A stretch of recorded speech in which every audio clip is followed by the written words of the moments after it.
Hello guys, তোমাদের কাছে আমার একটাই আর্জি। এবার ঠান্ডাটা যেভাবে জাঁকিয়ে বসেছে, তোমাদের বাড়ির সামনে তোমাদের বাড়ির ফেলে দেওয়া জামা কাপড়ই হোক বা যাই হোক, যেটা তোমরা পরো না, ব্যবহার করো না, বাড়ির সামনে একটু হলেও পেতে দিও কিছু, যেন রাস্তার কোনো কুকুর হোক, বেড়াল হোক বা কোনো গরুর জন্য তো অনেক বড় কিছুই দরকার পড়ে, তবুও আমি বলবো যদি পারো বাড়ির সামনে যদি তোমরা একটু পেতে দাও, ওদের ঠান্ডাতে একটু নিজের শরীরকে গরম করার মতো একটু রাস্তা হবে।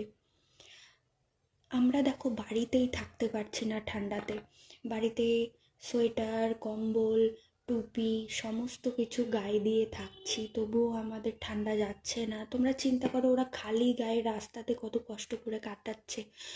একটু একটু মানবিক, একটু মানবিক হও। আর আমরা তো মানুষ, আমরা ভাববো না তো কে ভাববে ওদের জন্য? তো এতটুকু করো, ভগবান তোমাদের অনেক ভালো করবে। সত্যি বলছি, পশু পাখিদের জন্য কিছু করে অন্তরে যে শান্তিটা পাওয়া যায় না, এটা তুমি লাখ টাকা দিয়েও কিনে পাবে না।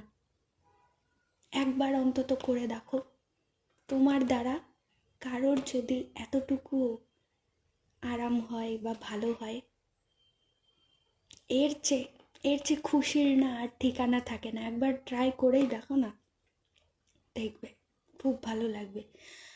তো আমার কথা প্লিজ তোমরা রেখো, এটাই বলার। ঠিক আছে, থ্যাংক ইউ।